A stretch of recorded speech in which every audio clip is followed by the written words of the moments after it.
Hello guys, good morning. Ayan, for today's video, dito tayo ngayon sa ating karinderya. At ang luto po natin ngayon ay ito.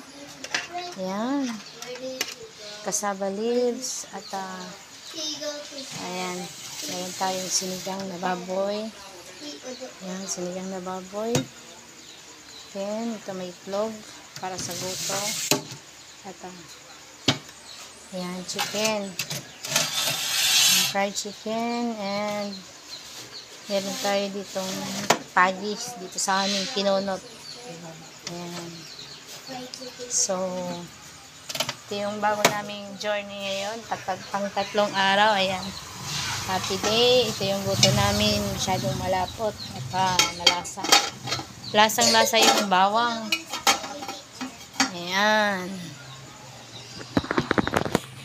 So, for today's video, yan po yung i-share ko sa inyo guys. At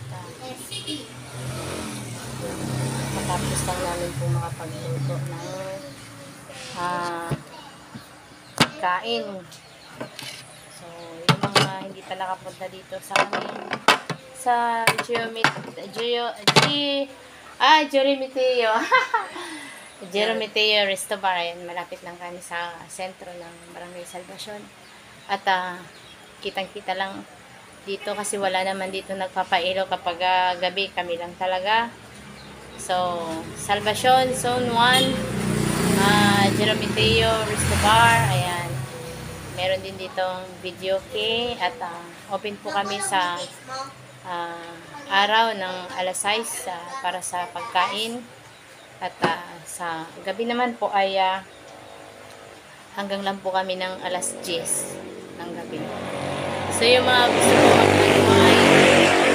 mag-hangout, dinner meeting, o makipag-meet up sa mga katsukaran, ayan, yung mga teachers na malapit po dito sa amin. Ayan. Welcome kayo dito sa aming resto bar. Ayan, pili kayo mag-inom-inom sa gabi. Ayan, open naman dito yung mga inumin, hard drinks, mga soft drinks. Ayan, pili po kayo dito. Ayan, welcome kayo. At dahil sa pang 3 araw pa lang kami dito at wala pang masyadong nakakaalam na kami dito ay nagluluto. Ayan, share ko guys sa inyo ang aming pong yan customer. Ayan, may customer ako dito ngayon, nag-aantay.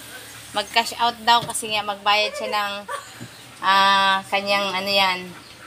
Kaso, yung bibilin kaso hindi nga makash out. Ayan, dahil kailangan ng OTP. So guys, hanggang dito na lamang po ang ating pong vlog for today's video. At yung mga hindi pa po nakapag-subscribe sa aming pong channel, Mega Channel, ayan, sa aming pong YouTube channel, ayan, please welcome back again. Ayan, at nagbabalik po tayo, mag-vlog po tayo ulit. Dahil po, kapag mayroon tayong time, mag-share po tayo ng mga konting ginagawa, scenario dito po sa aming pong resto bar. Ayan. Sa mga nag-uumpisa din po ng negosyo, ayan, wag po tayong matakot na malugi. Dahil sa pagkalugi natin, doon natin makikita yung tagumpay. Thank you guys for watching. Hanggang sa muli po.